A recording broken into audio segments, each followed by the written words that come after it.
Patricia Williams drove slowly through the gates of Willowbrook Heights for the first time as a homeowner. The security guard smiled and waved her through. She had been looking forward to this day for months.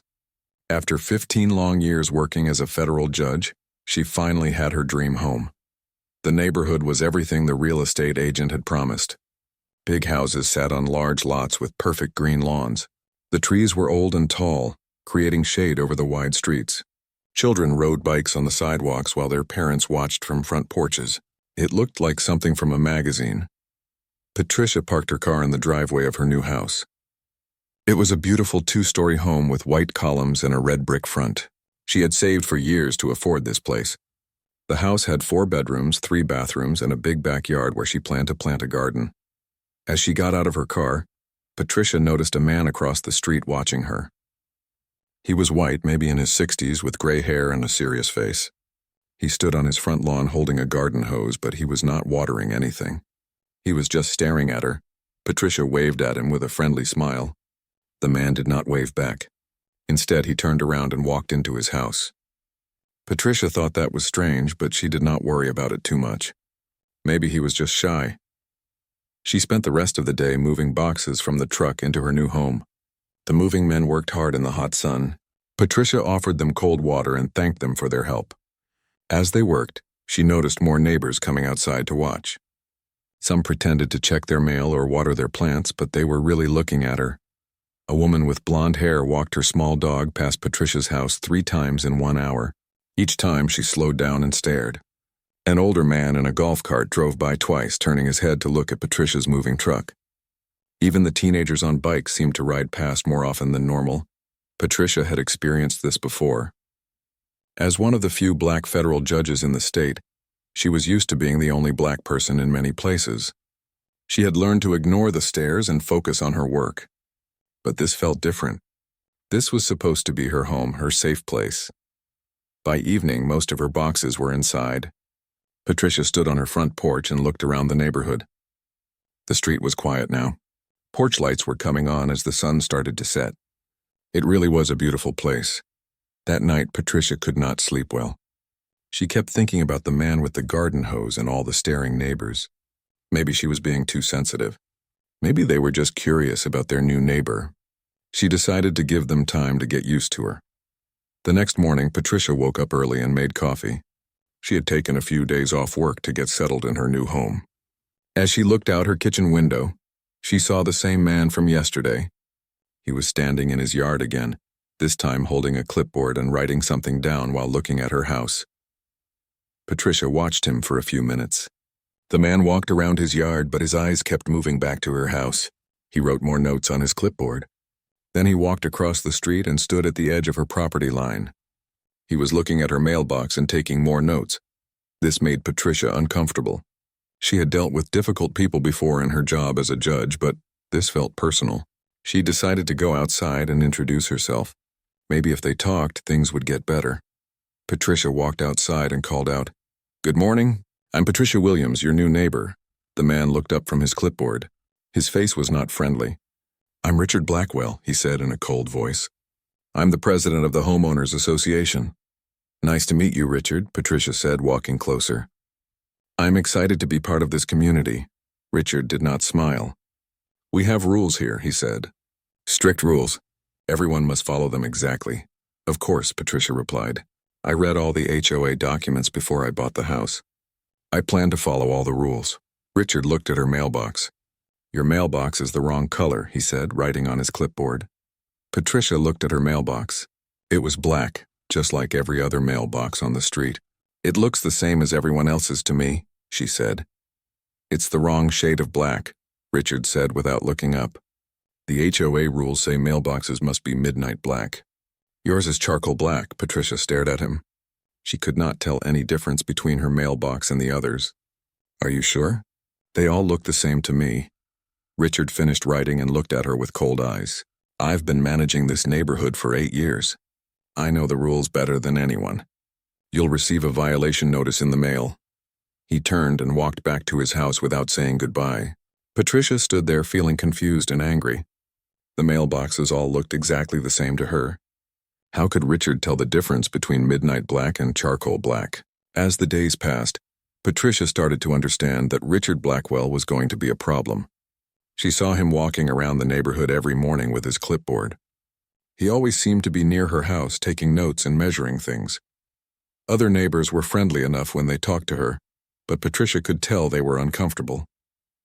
They would smile and wave, but they never stayed to chat for long. She got the feeling that Richard had already talked to them about her. Patricia tried to focus on making her house feel like home. She unpacked her books and put up her law degree and awards on the office wall. She bought plants for the front porch and started planning her garden for the backyard. But every morning Richard was there with his clipboard. Every afternoon she found him measuring the distance between her car and the driveway line. Every evening he walked slowly past her house, always writing notes. Patricia had worked hard her whole life to earn respect and success. She had fought through law school when professors told her she did not belong there. She had proven herself in courtrooms where lawyers tried to dismiss her because of her race and gender. She had earned her position as a federal judge through years of excellent work. Now, in her own neighborhood, she felt like she was being treated like a criminal. Richard Blackwell watched her every move as if she was planning to break the law. The other neighbors acted like she was a problem they had to tolerate. But Patricia Williams was not the type of person to give up easily. She had faced bigger challenges than Richard Blackwell before. She decided she would follow every single HOA rule perfectly. She would be the best neighbor Willowbrook Heights had ever seen. Then Richard would have no choice but to leave her alone. Patricia had no idea how wrong she was about that. 3 days after moving in, Patricia found the first violation notice in her mailbox. The white envelope had Willowbrook Heights HOA violation notice printed in red letters across the front. Patricia's stomach dropped as she opened it. The notice was typed on official HOA letterhead and signed by Richard Blackwell. It stated that her mailbox was non-compliant with community standards and needed to be replaced within 7 days, or she would face a $50 fine. Patricia walked to her mailbox and looked at it again. Then she walked to her neighbor's mailbox and compared them. She could not see any difference at all. Both mailboxes were black metal with the same style and size. She took photos of both mailboxes with her phone and looked at them closely. They appeared identical. That evening, Patricia called the hardware store where the previous homeowner had bought the mailbox. The clerk told her it was definitely midnight black, the standard color for mailboxes. Patricia asked if they sold charcoal black mailboxes, and the clerk laughed. "Lady, there's no such thing as charcoal black mailboxes," he said. "Midnight black is just what we call regular black mailboxes. Some fancy places might call them different names, but they're all the same color." Patricia knew then that Richard was making up problems that did not exist, but she also knew that fighting every small violation would be exhausting. She decided to replace the mailbox anyway, just to avoid conflict. The next day, Patricia drove to 3 different stores to find a mailbox that looked exactly like her neighbor's. She spent 2 hours and $60 replacing a perfectly good mailbox. She thought that would be the end of it. She was wrong. 2 days later, another violation notice appeared. This time, Richard complained that her decorative lawn ornament violated the community's aesthetic standards. Patricia read the notice twice before she understood what he meant. Her decorative lawn ornament was a small garden gnome that her sister had given her as a housewarming gift. The gnome was 8 inches tall and sat beside her front steps. It had a red hat and a friendly smile. Patricia thought it was cute and harmless. According to Richard's notice, it was inappropriate yard decoration that detracts from the neighborhood's upscale appearance. Patricia walked around the neighborhood that evening. She saw plastic flamingos, metal roosters, ceramic frogs, and wooden welcome signs in other yards. Mrs. Henderson, 3 houses down, had a collection of garden gnomes that were twice as large as Patricia's single gnome. But none of those neighbors had received violation notices. The next morning, Patricia removed the gnome and put it in her backyard where no one could see it. She felt angry about giving in to Richard's demands, but she wanted to keep peace in her new neighborhood. 3 days passed quietly. Patricia started to hope that Richard had decided to leave her alone. Then she found the 3rd violation notice. This notice claimed that Patricia's car was parked in violation of driveway regulations. According to Richard, her car extended 2 inches beyond the acceptable parking area. The notice included a hand-drawn diagram showing how her car supposedly crossed an imaginary line. Patricia measured her driveway carefully. Her car was parked completely within the concrete area, just like every other car on the street. She took photos and measurements to prove it, but the notice demanded that she correct the parking violation immediately. That night, Patricia decided she needed to attend the next HOA meeting. She had read her HOA documents carefully before buying the house, and she knew that homeowners had the right to address the board about any concerns. The monthly meeting was held in the community center on a Thursday evening. Patricia arrived exactly on time and found about 20 neighbors already seated in metal folding chairs. Richard Blackwell sat at a table in the front with 4 other board members. When Patricia walked in, the room went quiet. Every head turned to look at her. She smiled and nodded at her neighbors as she found an empty chair in the back row. The conversation slowly started again, but Patricia noticed people whispering and glancing at her. Richard called the meeting to order and began reading through old business. He spoke about landscaping contracts, pool maintenance, and holiday decorations. His voice was loud and confident as he controlled every discussion. When Richard asked if there was any new business, Patricia raised her hand. The room went quiet again. Yes, Richard said, looking annoyed. Patricia stood up politely. I'm Patricia Williams from Maple Street. I'd like to discuss some concerns about recent violation notices. That's not appropriate for a public meeting, Richard said quickly. Individual violations are handled privately between the HOA and the homeowner. But I believe these violations may be issued in error, Patricia said calmly. I think it would be helpful for the community to understand how violations are determined. Several neighbors shifted uncomfortably in their seats. Mrs. Chen, who lived next door to Patricia, looked down at her hands. Mr. Roberts, who had waved at Patricia from his yard, suddenly found his shoes very interesting. The HOA board follows all rules exactly as written, Richard said, his voice getting louder. We don't make errors. If you received violation notices, it's because you violated the rules. I understand that, Patricia replied, staying calm. But I compared my mailbox to my neighbors' mailboxes, and I cannot see any difference. I was hoping you could explain how to tell the difference between midnight black and charcoal black. Richard's face turned red. Are you questioning my authority as HOA president? I'm asking for clarification about the rules, Patricia said. As a homeowner, I have the right to understand what's expected of me. The rules are clear to everyone who belongs in this neighborhood, Richard said. The emphasis he put on the word belongs made several neighbors look uncomfortable. Board member Janet Murphy cleared her throat. Maybe we could schedule a private meeting to discuss specific concerns, she suggested nervously. There's nothing to discuss, Richard snapped. Rules are rules. This meeting is about community business, not individual complaints. Patricia realized that the other board members were afraid to challenge Richard. She also realized that most of her neighbors agreed with him, whether they liked his methods or not. They wanted their neighborhood to stay exactly the way it was, and she represented change they did not want. Thank you for your time, Patricia said politely, and sat back down. Richard moved quickly to the next agenda item, but Patricia could feel the tension in the room. When the meeting ended, most neighbors left quickly without speaking to her. A few nodded politely as they passed, but no one stopped to talk. As Patricia walked to her car, she heard Richard talking loudly to a small group of neighbors near the front door. Some people think they can move into a nice neighborhood and change all the rules, he was saying. But we've worked hard to maintain our standards here. We're not going to let anyone bring down our property values. Patricia got in her car and drove home slowly. She had hoped that speaking at the meeting would help her neighbors understand her situation. Instead, she felt more isolated than before. The next morning, Patricia found a handwritten note tucked under her windshield wiper. The note was written in black ink on plain paper. It said, "You don't fit in here. Find somewhere else to live." Patricia looked around the neighborhood. Richard was nowhere to be seen, but she knew he was watching from somewhere. She folded the note and put it in her pocket. As a federal judge, she had received threats before. This note made her angry, but it also made her more determined to stay. Patricia Williams had not worked this hard and come this far to be intimidated by Richard Blackwell and his clipboard. She belonged in Willowbrook Heights just as much as anyone else. She owned her house legally, she followed all the real rules, and she was not going anywhere. But Patricia had no idea how far Richard was willing to go to make her leave. The mailbox and the garden gnome were just the beginning of his campaign against her. Richard Blackwell had decided that Patricia Williams was a problem that needed to be solved, and he was already planning his next move. 2 weeks after the HOA meeting, Patricia decided to host a small barbecue for her family.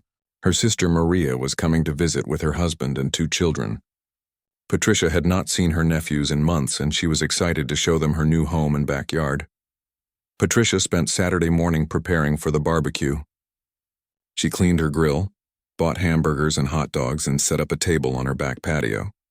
She hung some colorful lights in the trees and put out lawn chairs for everyone to sit and relax.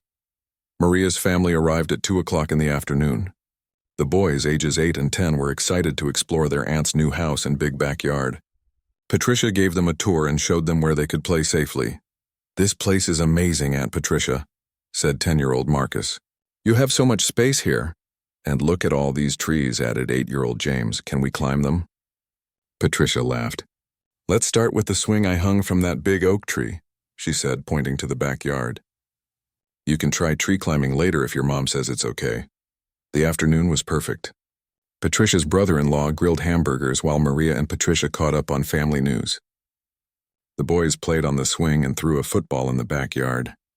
Their laughter filled the air as they ran around enjoying the wide open space.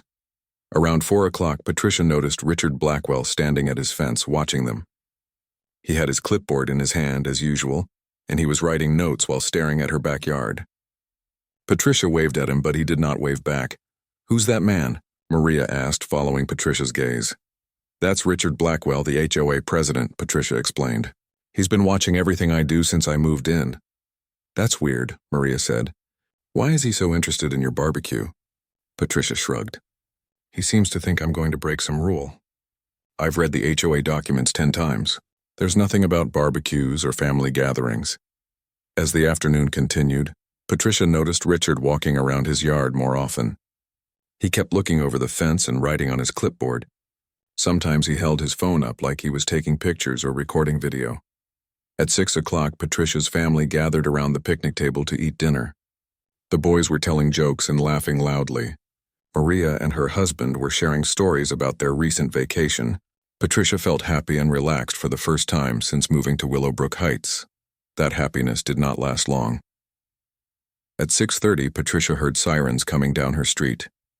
She looked up from her hamburger to see 2 police cars turning into her driveway. The flashing lights reflected off her house as the officers got out of their cars. Patricia's stomach dropped. She had no idea why the police were at her house. Her family stopped talking and stared as 2 officers walked toward the backyard.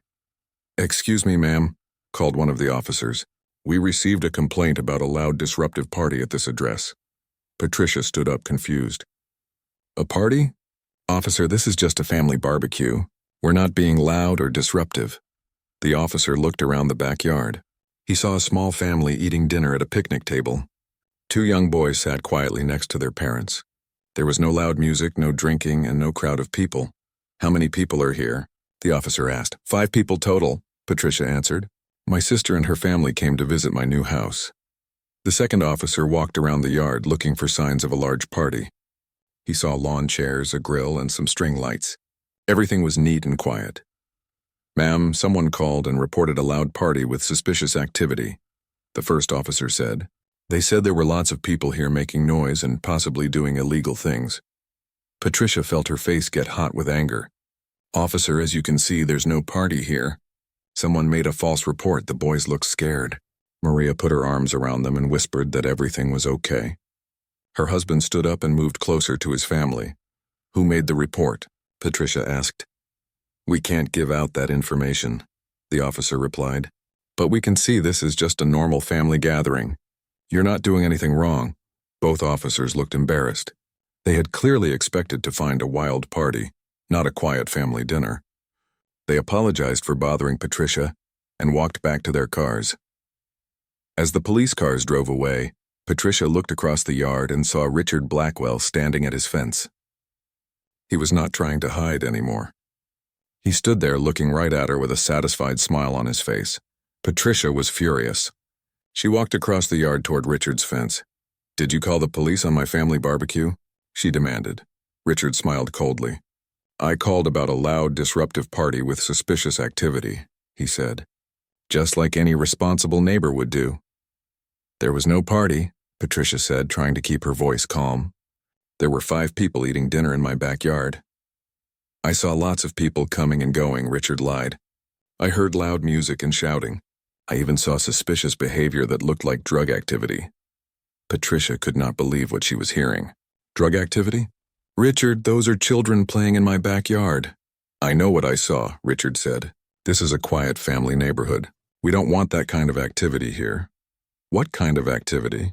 Patricia asked. Having a family barbecue? Richard leaned closer to the fence. You know exactly what I mean, he said quietly. This neighborhood was peaceful before you moved in. Now we have police cars and disruptions. Maybe you should think about whether you really belong here. Patricia stared at him. She finally understood that this was not about HOA rules or noise complaints. This was about her race. Richard Blackwell did not want a black family in his neighborhood, and he was willing to lie to the police to make her life difficult. I belong here just as much as you do, Patricia said firmly. I bought my house legally and I have every right to live here. We'll see about that, Richard said with a nasty smile. He turned around and walked back to his house. Patricia returned to her family, who were packing up the barbecue supplies. The police visit had ruined their happy afternoon. I'm sorry about that, Patricia told them. That man has been causing problems since I moved in. This is serious, Patricia, Maria said. He called the police and lied about what was happening here. What if they had believed him? What if the boys had been hurt or scared more than they were? Added Maria's husband. This guy is dangerous. Patricia knew they were right. Richard had escalated from petty violation notices to calling the police with false reports. What would he do next? That night after her family left, Patricia sat on her front porch thinking about her situation. She loved her new house, but she was starting to wonder if the stress was worth it. Every day brought a new problem with Richard Blackwell. The other neighbors were afraid to support her, and the HOA board would not stand up to Richard. As a federal judge, Patricia dealt with difficult people and complex problems every day at work. But this felt different. This was personal. Richard was attacking her right to exist in her own neighborhood. Patricia was lost in thought when she noticed a piece of paper tucked under her windshield wiper. She walked to her car and pulled out the note. This one was typed on a computer and printed on white paper. The note said, "You don't belong here. Leave voluntarily or be removed. This is your final warning." Patricia looked around the dark neighborhood. Most houses had their lights off and the street was empty. Richard could have put the note there, or it could have been any of her neighbors. She had no way to prove who wrote it, but Patricia Williams was not easily intimidated. She had faced worse threats than this during her career as a judge. She had prosecuted dangerous criminals and made enemies of powerful people. A cowardly note from Richard Blackwell was not going to make her run away from her dream home. Patricia crumpled up the note and threw it in her trash can. She would not give Richard the satisfaction of seeing her scared. But she also knew that this situation was getting worse. Richard was becoming more aggressive, and he clearly had support from other neighbors. Patricia decided she needed to start documenting everything that happened. She would take photos, save all the violation notices, and keep records of every incident. If Richard wanted to play games, she would be ready for him. But Patricia had no idea that Richard Blackwell was already planning something much worse than violation notices and false police reports. In Richard's mind, Patricia Williams was a problem that needed a permanent solution, and he was desperate enough to try anything to get rid of her. Richard Blackwell sat in his home office 3 days after the police incident, staring at his computer screen. He had spent hours searching online for ways to force Patricia Williams out of Willowbrook Heights. The violation notices had not worked. The police call had been embarrassing when the officers found nothing wrong. The threatening note seemed to make her more determined to stay. Richard was running out of legal options, and his frustration was growing every day. He watched Patricia leave for work each morning in her nice car, wearing her professional clothes, looking confident and successful. It made him angry that she seemed so comfortable in his neighborhood. Richard had worked hard his whole life to afford a house in Willowbrook Heights. He had saved money for 20 years as an insurance executive to buy his dream home in this exclusive community. The neighborhood was supposed to be filled with people like him, successful white professionals who shared his values and lifestyle. When Patricia moved in, Richard felt like his investment was threatened. He believed that having a black neighbor would lower property values and change the character of the neighborhood. He had heard other neighbors whispering the same concerns, but no one wanted to say it out loud. Richard picked up his phone and called his nephew Derek. Derek was 28 years old and had been trying to make it as an actor in the city for 5 years. He had not been very successful, and he often needed money from his Uncle Richard. "Uncle Rick," Derek said when he answered the phone. "How are you doing?" "I need to talk to you about something important," Richard said. "Can you come over this weekend?" "I have a job opportunity for you." Derek was interested. He had been working as a waiter to pay his rent and he needed extra money. "What kind of job?" "Acting work," Richard said carefully. "I'll explain everything when you get here. And bring your friend Mike, the one who was in police training." Derek's friend Mike had been kicked out of the police academy 6 months earlier for failing his psychological evaluation. The instructor said he was too aggressive and did not follow rules well. Mike had been bitter about it ever since, and he often talked about how he would be a better cop than most of the officers on the force. "Mike's been looking for work too," Derek said. "What kind of acting job involves someone with police training?" "Just trust me," Richard said. "This could solve a big problem for me and make some good money for both of you." That Saturday, Derek and Mike drove to Willowbrook Heights in Derek's old car. Richard met them at the door and invited them into his living room. He had prepared a presentation on his laptop computer. "I need your help with a situation," Richard began. "There's a woman in this neighborhood who doesn't belong here. She's causing problems and bringing down property values." Derek and Mike exchanged glances. They had heard Richard complain about immigrants and minorities before, but this sounded more serious. "What kind of problems?" Mike asked. Richard showed them photos he had taken of Patricia's house and car. "She's been hosting loud parties, parking illegally, and attracting criminal activity to our neighborhood. The police won't do anything because she's good at hiding her illegal behavior." Derek looked at the photos. They showed a normal house with a neat yard and a car parked properly in the driveway. "Uncle Rick, this just looks like someone's house." "What's the real problem here?" Richard's face got red. "The real problem is that certain people don't respect community standards. They move into nice neighborhoods and think they can do whatever they want." Mike understood what Richard really meant. "So what do you want us to do about it?" Richard pulled up a website on his laptop that sold police uniforms and badges. "I want you to pretend to be federal officers and arrest her for tax evasion. We'll film it to make it look official, and she'll be so embarrassed that she'll move away." Derek stared at his uncle. "That's illegal, Uncle Rick. We can't pretend to be federal officers." "It's not really illegal if we're just acting," Richard said. "Think of it as a performance to solve a community problem. Besides, she probably is guilty of tax evasion. Most people like her don't pay their fair share." Mike was more interested than Derek. He had always wanted to feel the power of being a police officer, and this seemed like a chance to play that role. "What kind of money are we talking about?" $5,000 each, Richard said. "Cash. Plus, you'd be helping me protect this neighborhood for families and children." Derek felt uncomfortable with the whole idea. "Uncle Rick, this sounds really dangerous. What if we get caught?" "We won't get caught," Richard said confidently. "It will take 5 minutes. We arrest her, film it, let her go, and she'll be so humiliated that she'll put her house up for sale within a week." Mike was already thinking about the details. "Where would we get uniforms and badges?" Richard showed them the website where he had been shopping. "I can order everything we need. Official-looking uniforms, badges, even fake government license plates for your car." "This is crazy," Derek said. "What if she calls real federal officers?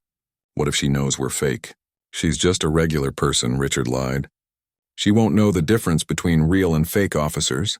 And even if she suspects something, it will be too late. The damage will be done." Richard did not know that Patricia Williams was a federal judge who worked with real federal officers every day. He had never bothered to learn what she did for work. He just saw her as a problem that needed to be removed. Over the next hour, Richard convinced Mike and Derek to help with his plan. Mike was excited about pretending to be a federal officer and earning $5,000. Derek was worried, but he needed the money and did not want to disappoint his uncle. Richard explained his plan in detail. They would wait for a morning when Patricia was leaving for work. They would drive up in an official-looking car and arrest her in front of her neighbors. They would read her fake rights, put her in handcuffs, and make it look as real as possible. "The key is to be loud and dramatic," Richard said. "I want all the neighbors to see what's happening." I want them to think she's a criminal who was living among them. Richard had already picked out the uniforms and badges online. He showed Derek and Mike the fake government license plates he planned to order. He had even written a script for them to follow during the fake arrest. "What charges are we supposed to arrest her for?" Derek asked. "Federal tax evasion," Richard said. "That's a serious crime that federal officers would handle. We'll say we've been investigating her for months." Mike liked the sound of that.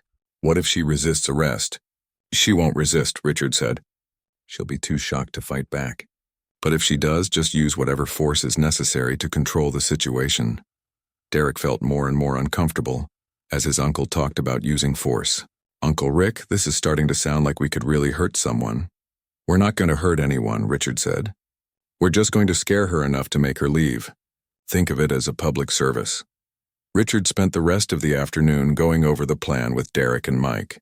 He showed them maps of the neighborhood and photos of Patricia's daily routine. He had been watching her for weeks, learning her schedule and habits. "She leaves for work every Tuesday at 8:15, Richard explained. "That's when we'll do it. Tuesday morning, right in her driveway where everyone can see." By the end of the day, Derek and Mike had agreed to help with Richard's plan.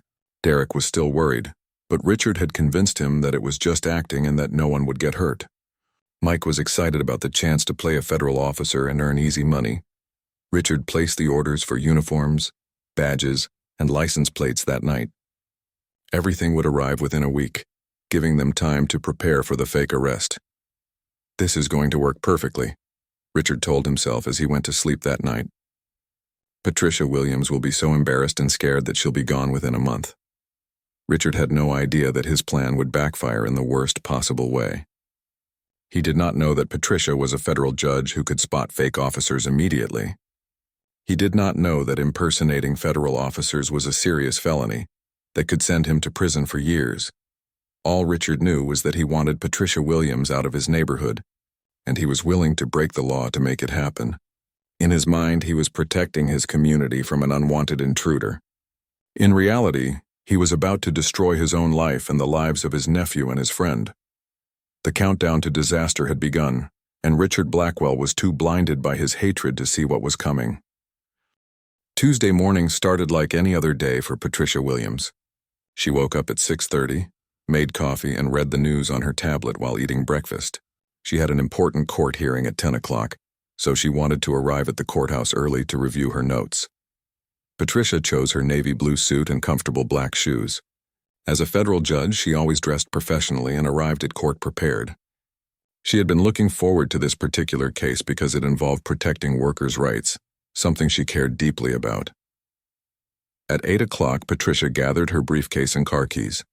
She checked her appearance in the hallway mirror and made sure she had everything she needed for the day.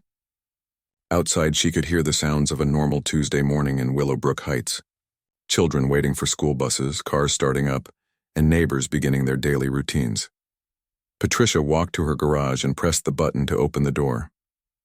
Her black sedan was clean and ready for another day. She had bought this car specifically because it looked professional and reliable, perfect for a federal judge. As Patricia backed out of her garage, she noticed an unusual amount of activity on her street. Mrs. Chen was outside getting her newspaper, which was normal, but Mr. Roberts was also outside, pretending to check his mailbox even though the mail had not arrived yet.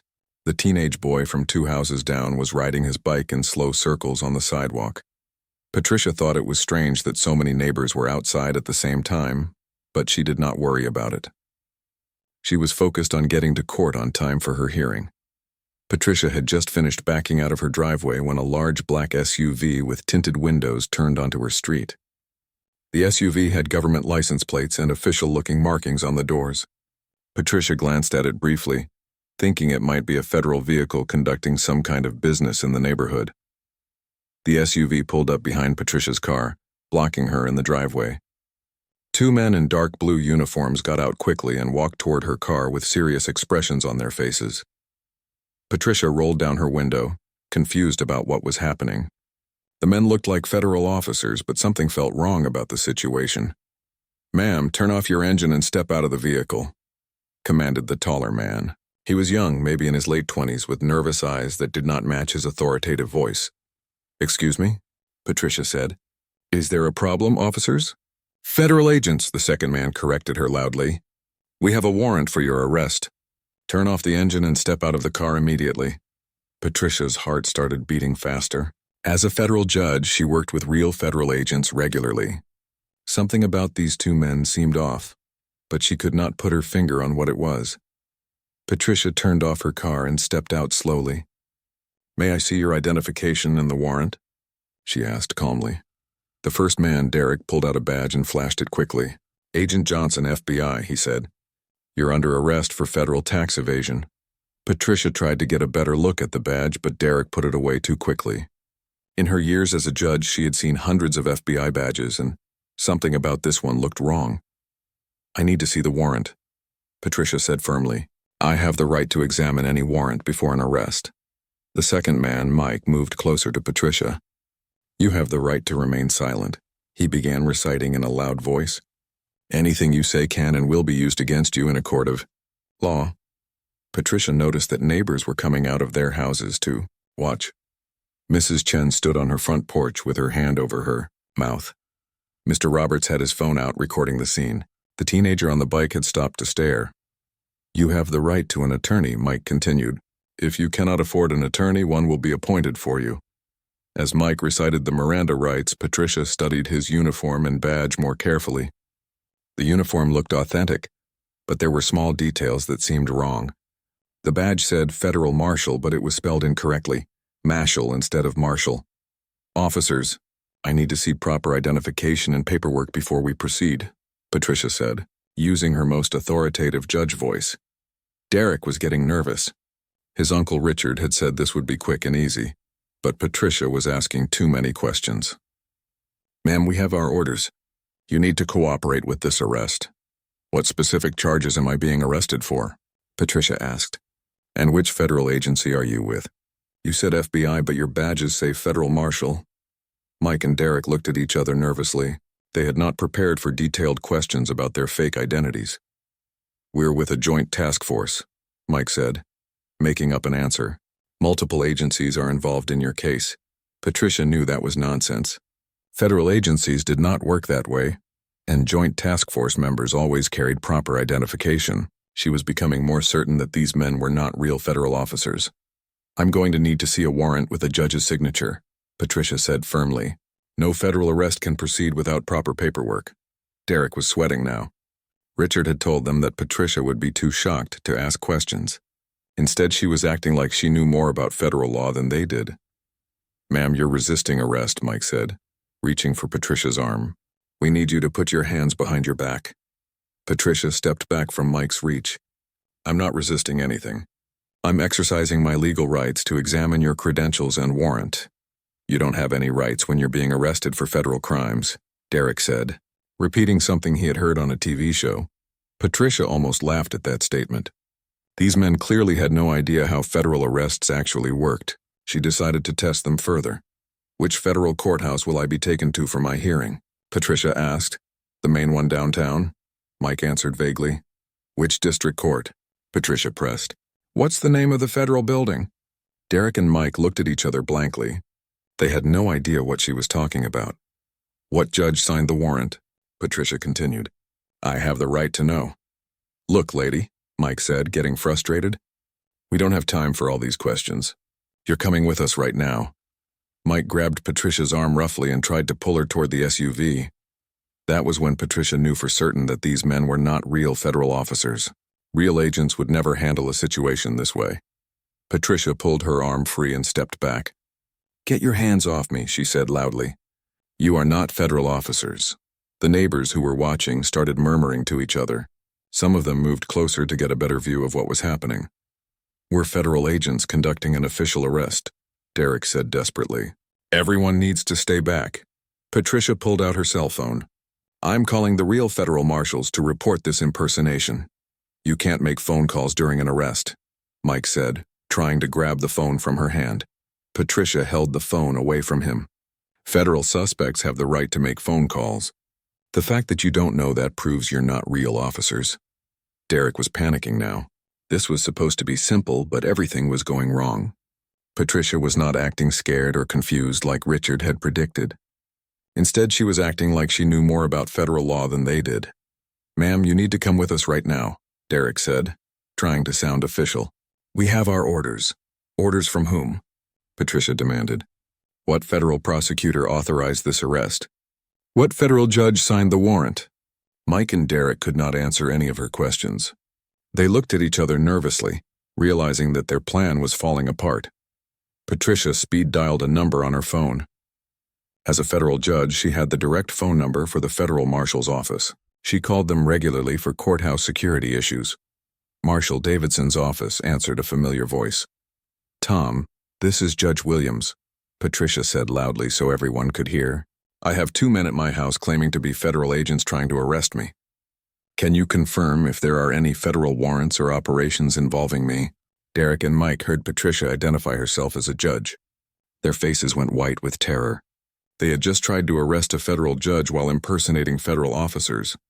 "Judge Williams," Tom Davidson said, confused. "No, ma'am, there are definitely no federal warrants for you." "Where are you right now?" "I'm at my home in Willowbrook Heights," Patricia said, staring directly at Derek and Mike. 2 fake federal agents with fake badges are trying to arrest me for tax evasion." "Fake agents?" Tom said, his voice getting serious. "Judge, are you in immediate danger?" "I think so," Patricia replied. "These men have fake uniforms and fake badges. They've been trying to force me into their vehicle." Derek grabbed Mike's arm. "We need to go," he whispered urgently. "Right now," but it was too late. Patricia could already hear sirens in the distance getting closer to Willowbrook Heights. The real federal agents were coming, and Derek and Mike were about to face the consequences of their terrible decision. The neighbors watching from their yards realized they were witnessing something much more serious than a simple arrest. They were seeing federal judge being attacked by criminals in fake uniforms, and their phones were recording every moment of it. The sound of sirens was getting louder, as Derek and Mike realized their fake arrest had turned into a real disaster. Derek grabbed Mike's arm and pulled him toward their SUV. "We have to get out of here right now," Derek whispered urgently. But Patricia was not finished with them yet. As a federal judge, she had dealt with criminals who tried to intimidate and threaten her before. She was angry, and she was going to make sure these 2 men faced the full consequences of their actions.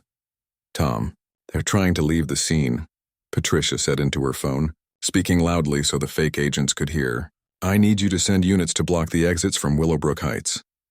Derek and Mike froze when they heard Patricia talking about blocking exits. They had not thought about how they would escape if their plan went wrong. "Judge Williams, we have units already heading to your location," Tom Davidson replied. "Real federal agents will be there in 2 minutes. Can you keep those suspects there until we arrive?" Patricia looked at Derek and Mike with the same stern expression she used in her courtroom when dealing with difficult defendants. "Gentlemen, I strongly suggest you stay right where you are. Running from federal agents is another felony charge you don't want to add to your list." Mike was sweating and shaking.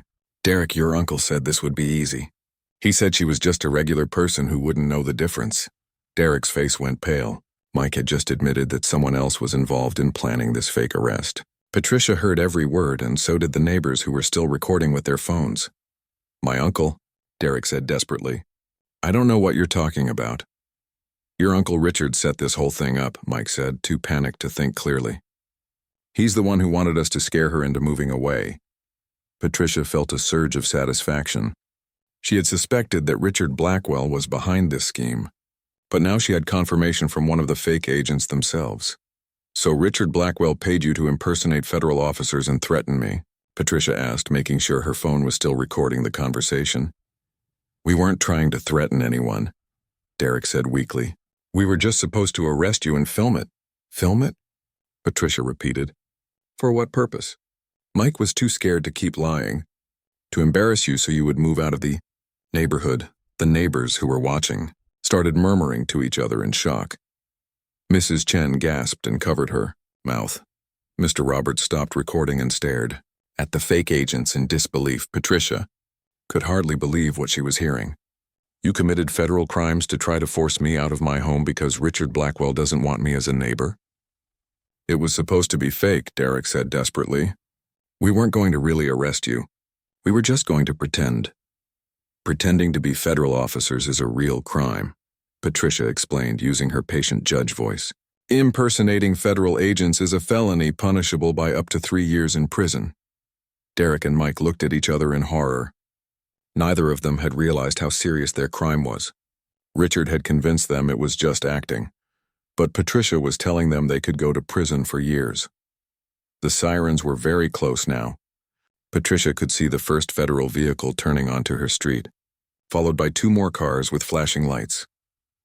Last chance to cooperate, Patricia told Derek and Mike. Stand where you are with your hands visible, and this will go much easier for you. Derek raised his hands slowly. He was young and scared, and he realized he had made a terrible mistake by trusting his uncle's plan. But Mike was not ready to give up. He had always dreamed of being a police officer, and the fake arrest was the closest he had ever come to feeling that power. He was not going to let it end with him going to prison. I'm not going down for this, Mike said, backing toward the SUV. This is all Derek's uncle's idea. I was just helping a friend. Mike, don't run, Derek pleaded. It will only make things worse. But Mike was already opening the driver's door of the SUV. He jumped in and started the engine, planning to speed away before the real federal agents arrived. Patricia stepped out of the way as Mike put the SUV in reverse, but Mike was panicking and not thinking clearly. Instead of backing up carefully, he pressed the gas pedal too hard and crashed into Mr. Roberts' mailbox. The SUV's bumper was damaged, and the fake government license plates fell off and scattered on the street. Mike tried to put the car in drive, but the engine was making strange noises from the crash. That was when the first federal vehicle pulled into Patricia's driveway. 3 real federal agents jumped out wearing actual uniforms and carrying proper identification. Federal agents, shouted Agent Martinez, the lead officer. Everyone freeze and show your hands. Derek immediately put his hands up and dropped to his knees. He knew he was caught and he did not want to make his situation any worse. Mike tried one more time to drive away, but the SUV's engine died completely. He sat in the driver's seat with his hands on the steering wheel, knowing his escape attempt had failed. Agent Martinez approached Patricia first. Judge Williams, are you injured? Did these suspects threaten or harm you in any way? I'm fine, Agent Martinez, Patricia replied calmly. These 2 men approached me with fake badges and tried to arrest me for tax evasion. They claim to be federal agents, but their uniforms and credentials are obviously fake. Agent Martinez looked at Derek, who was still kneeling on the ground with his hands up. Is this one of the suspects? Yes, Patricia confirmed. He identified himself as Agent Johnson from the FBI, but his badge is misspelled, and he couldn't answer basic questions about federal arrest procedures. 2 more federal agents pulled Mike out of the damaged SUV and put handcuffs on him. Mike did not resist, but he kept saying, "This wasn't my idea," over and over. Agent Martinez walked over to Derek and helped him stand up. Son, you're under arrest for impersonating a federal officer. Do you understand how serious this charge is? Derek nodded sadly. Yes, sir. I know I messed up really bad. Who else was involved in planning this? Agent Martinez asked. The other suspect mentioned an uncle. Derek looked around at all the neighbors who were watching. He saw Richard Blackwell standing on his front porch trying to look innocent while the federal agents arrested Derek and Mike. My uncle, Richard Blackwell, Derek said, pointing at Richard's house. He lives right there. He paid us $5,000 each to do this. He wanted to scare Judge Williams into moving away. Agent Martinez followed Derek's gaze and saw Richard Blackwell standing on his porch. Richard's face went white when he realized Derek was pointing at him. He provided the fake uniforms and badges? Agent Martinez asked. Yes, sir, Derek replied. He ordered everything online. He planned the whole thing because he doesn't want Judge Williams living in this neighborhood. Patricia felt a deep satisfaction as she watched Richard Blackwell realize that his plan had not only failed, but had exposed him as the mastermind behind a federal crime. Agent Martinez spoke into his radio. I need another unit to arrest Richard Blackwell at the address Judge Williams will provide. We have a suspect who conspired to impersonate federal officers. Richard tried to go back into his house, but 2 federal agents were already walking up his driveway. There was nowhere for him to run, and his own nephew had just confessed to the entire plan. As Patricia watched Richard getting arrested in his own front yard, she thought about all the violation notices, the threatening notes, and the harassment she had endured since moving to Willowbrook Heights. Richard Blackwell had tried everything to force her out of the neighborhood, and his final desperate plan had backfired completely. The neighbors who had been recording the fake arrest now had video evidence of federal agents arresting the real criminals.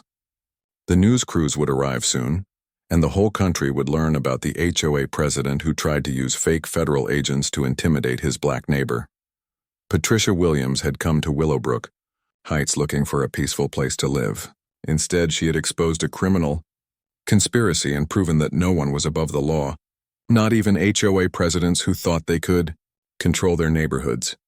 Through fear and intimidation, justice was finally being served, and Patricia knew that Richard Blackwell would have plenty of time in federal prison to think about the consequences of his hatred and prejudice. Within 2 hours of the arrests, Willowbrook Heights was filled with police cars, federal vehicles, and news crews. The story of a federal judge being attacked by fake agents hired by her HOA president was spreading across social media and local news stations. Patricia stood in her driveway, watching as Agent Martinez supervised the investigation. Real federal agents were taking photos of the fake uniforms, collecting the misspelled badges, and documenting the damaged SUV that Mike had crashed into Mr. Roberts' mailbox. "Judge Williams," Agent Martinez said, walking over with his notepad, "we need to get your complete statement about everything that happened today." Patricia had already called her court clerk to explain that she would be late for her hearing. The other federal judges would handle her cases while she dealt with this situation. Patricia knew that her story would be front-page news, and she wanted to make sure every detail was documented correctly. "Agent Martinez, this incident is just the latest in a pattern of harassment I've experienced since moving here," Patricia explained. "Richard Blackwell has been trying to force me out of this neighborhood for weeks." Patricia showed Agent Martinez her collection of violation notices, threatening notes and photos she had taken of Richard watching her house. She had saved everything, creating a paper trail that showed how Richard's harassment had escalated over time. "This shows clear evidence of a conspiracy motivated by racial bias," Agent Martinez said, reviewing Patricia's documentation. "Richard Blackwell targeted you specifically because of your race, and he recruited others to help him commit federal crimes." As they talked, Patricia noticed that many of her neighbors were approaching her house. Mrs. Chen was the first to reach her. "Judge Williams," Mrs. Chen said with tears in her eyes, "I am so sorry about what happened to you. I saw Richard watching your house and writing those notes, but I was too scared to say anything." Mr. Roberts joined them, looking ashamed. "I recorded Richard measuring your car and taking pictures of your mailbox," he admitted. "I knew what he was doing was wrong, but I didn't want to get involved in neighborhood drama." More neighbors gathered around Patricia, each one confessing that they had witnessed Richard's harassment, but had been too afraid or unwilling to speak up. They shared stories of Richard making racist comments during HOA meetings and trying to recruit them to complain about Patricia. "He told me that having certain people in the neighborhood would hurt our property values," said Janet Murphy, one of the HOA board members. "I should have reported his behavior to the police instead of staying quiet." Patricia listened to her neighbors' confessions with mixed feelings. She was glad they were finally telling the truth, but she was also disappointed that none of them had supported her when she needed help. "I understand that speaking up can be difficult," Patricia said diplomatically, "but silence in the face of injustice allows bad behavior to continue and escalate." Agent Martinez finished documenting the scene and prepared to transport the suspects to federal detention. Derek and Mike were already in separate cars, waiting to be taken for booking and questioning. "What charges will they face?" Patricia asked. "All 3 suspects will be charged with conspiracy to impersonate federal officers," Agent Martinez explained. "That's a felony punishable by up to 3 years in federal prison. Richard Blackwell will also face additional charges for hate crimes and civil rights violations." Patricia knew that federal prosecutors took these charges very seriously. Impersonating federal officers undermined the authority of the justice system, and hate crimes violated the civil rights that America was supposed to protect. The news crews arrived just as the federal agents were preparing to leave. Reporters from 3 local television stations and 2 newspapers wanted to interview Patricia about her experience. Patricia had dealt with media attention before as a federal judge, but this was different. This story was personal, and it highlighted important issues about racism and housing discrimination. "Judge Williams," asked reporter Sarah Chen from Channel 7 News, "how do you feel about your HOA president hiring fake federal agents to try to force you out of your neighborhood. Patricia chose her words carefully. I'm grateful that our federal law enforcement agencies responded quickly and professionally to protect my rights. This incident shows why we have strong laws against impersonating federal officers and committing hate crimes. What message do you have for other homeowners who might face similar discrimination? Asked reporter Michael Torres from the Metro Times. No one should have to endure harassment because of their race or ethnicity, Patricia replied. If you experience discrimination, document everything and report it to the proper authorities. The law is on your side. The story made national news within hours. Videos of the fake arrest attempt went viral on social media, showing Richard Blackwell's plan backfiring completely.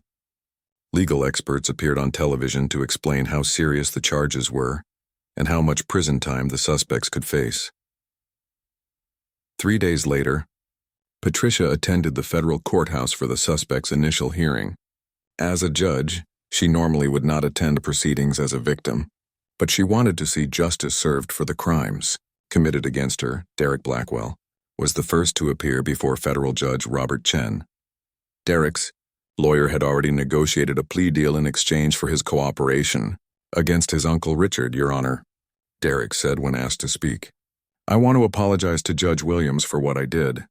My uncle convinced me this was just acting, but I know that's no excuse. I committed a serious crime and I take full responsibility. Derek was sentenced to 18 months in federal prison, followed by 2 years of supervised probation. His cooperation agreement meant he would testify against Richard in exchange for the lighter sentence. Mike Henderson appeared next. He had also negotiated a plea deal, but his sentence was slightly longer because of his history of aggressive behavior and his attempt to flee the scene. I'm sorry for what I did, Mike said. I wanted to be a police officer, but I went about it the wrong way. I know I can't undo the harm I caused. Mike was sentenced to 18 months in federal prison and 3 years of supervised probation. He was also banned from applying for any law enforcement jobs in the future. Richard Blackwell's case took longer because he initially refused to accept responsibility for his crimes. His lawyer argued that Richard never intended for anyone to be hurt, and that he was just trying to protect his neighborhood's property values. Federal prosecutor Maria Santos presented evidence showing that Richard had planned every detail of the fake arrest. She showed the court emails where Richard had researched Patricia's daily routine, ordered fake uniforms and badges, and recruited Derek and Mike to carry out the plan. This was not a spontaneous act, Prosecutor Santos told the court. Mr. Blackwell spent weeks planning a conspiracy to terrorize his neighbor because he did not want a black family living in his neighborhood. The evidence against Richard was overwhelming. His own nephew testified about the planning meetings and the payment Richard had promised. The fake uniforms and badges were traced back to Richard's credit card. Even his computer search history showed him researching ways to force unwanted neighbors to move. After 3 days of testimony, Richard Blackwell finally accepted a plea deal. He was sentenced to 2 years in federal prison for conspiracy to impersonate federal officers, plus an additional year for hate crime charges. Mr. Blackwell, said Judge Chen during sentencing, your actions represent the worst kind of prejudice and hatred. You used your position as HOA president to terrorize your neighbor, and when legal harassment failed, you recruited others to commit federal crimes. Richard stood quietly as the judge continued. This court hopes that your time in prison will give you an opportunity to reflect on the harm you have caused and the values you have violated. After the sentencing, Patricia spoke to reporters outside the courthouse. She felt satisfied that justice had been served, but she also knew that the real work of healing her community was just beginning. These sentences send a clear message that hatred and discrimination have no place in our neighborhoods, Patricia said. But we also need to address the attitudes and beliefs that allowed this situation to develop. Patricia returned to Willowbrook Heights that evening to find a very different neighborhood than the one she had left that morning. The HOA board had removed Richard Blackwell from all positions and issued a formal apology to Patricia. Several neighbors had left flowers and apology notes on her front porch.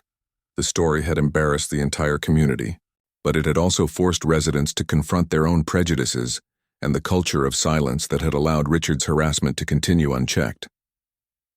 Patricia Williams had won more than just a legal victory. She had exposed the ugly truth about discrimination in housing and proven that no one, not even HOA presidents, was above the law.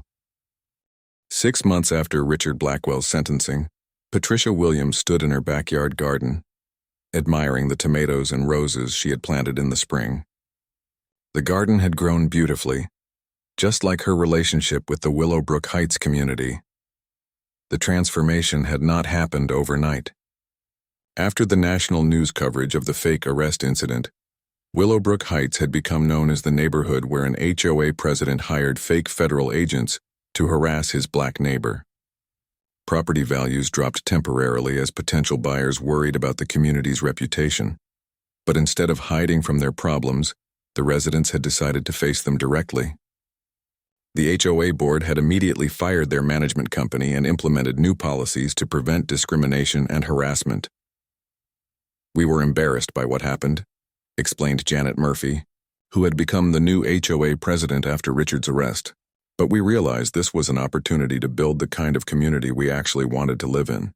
The new HOA policies included mandatory training on fair housing laws for all board members. They established a complaint process that protected residents from harassment and retaliation. Most importantly, they created a community relations committee to promote understanding between neighbors of different backgrounds.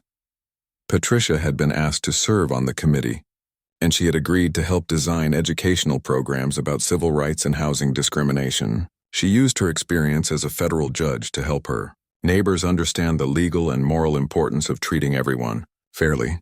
"Judge Williams has been incredibly gracious about helping us learn from our mistakes," said Mrs. Chen, who had become one of Patricia's closest friends in the neighborhood. "She could have moved away after what happened, but instead she chose to help us become better." The Community Relations Committee organized monthly events that brought neighbors together. They hosted potluck dinners, movie nights, and educational speakers. Slowly, the residents of Willowbrook Heights began to know each other as individuals rather than strangers to be suspicious of.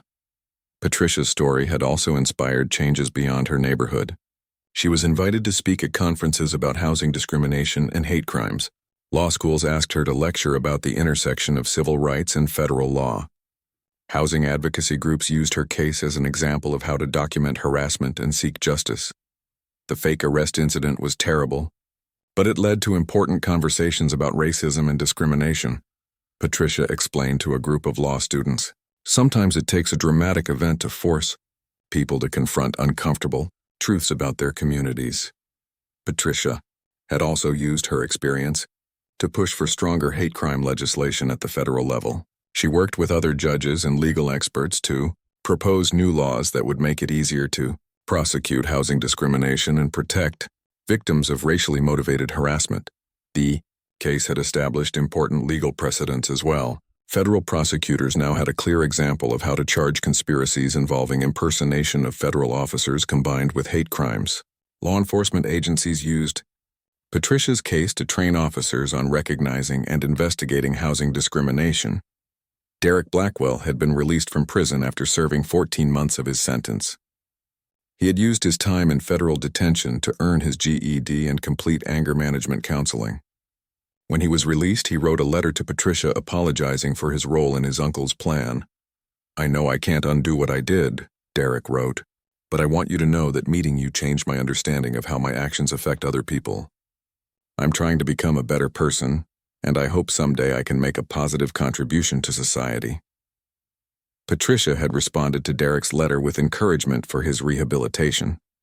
She believed that people could change if they were willing to do the hard work of examining their prejudices and learning from their mistakes. Mike Henderson had also been released and was working as a construction worker in another state. He had not contacted Patricia, but his probation officer reported that he was following all the terms of his supervised release and staying out of trouble. Richard Blackwell was still serving his 3-year sentence in federal prison. Patricia had heard from prison officials that Richard continued to blame others for his situation and showed little remorse for his crimes. Some people, she reflected, were not ready to change their hearts and minds, but Patricia chose to focus on the positive changes that had emerged from her difficult experience. Willowbrook Heights had become a model community for addressing racism and promoting inclusion. Property values had recovered and were higher than ever.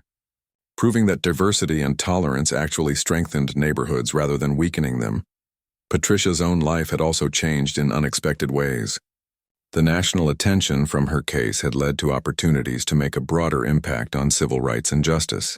She had been appointed to a federal commission on housing discrimination and was being considered for a position on the federal appeals court. Everything happens for a reason, Patricia told her sister Maria during their weekly phone call. I came to Willowbrook Heights looking for a quiet place to live, but I ended up finding a purpose that was bigger than I expected. The community had also embraced Patricia's family. When Maria visited with her children, the boys were welcomed by other kids in the neighborhood. Marcus and James had made friends with children who invited them to birthday parties and sleepovers.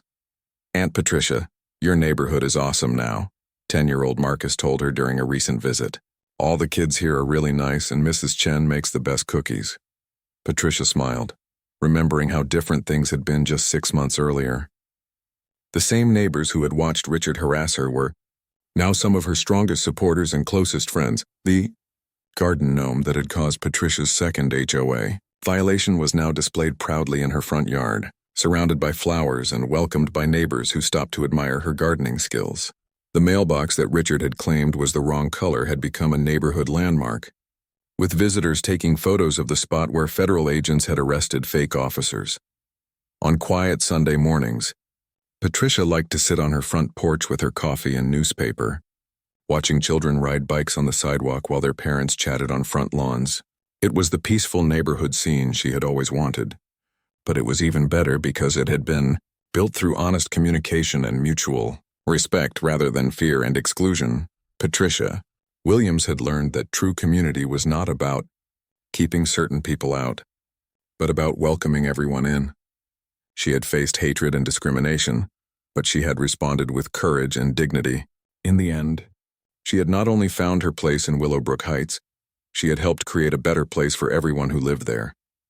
The dream home she had bought for herself had become something even more valuable, a symbol of hope that Americans could overcome their prejudices and build communities based on justice and equality rather than fear and hatred. And every morning when Patricia left for work at the federal courthouse, she drove through neighborhoods where other families were pursuing their own American dreams, knowing that her courage had helped make those dreams a little more possible for everyone.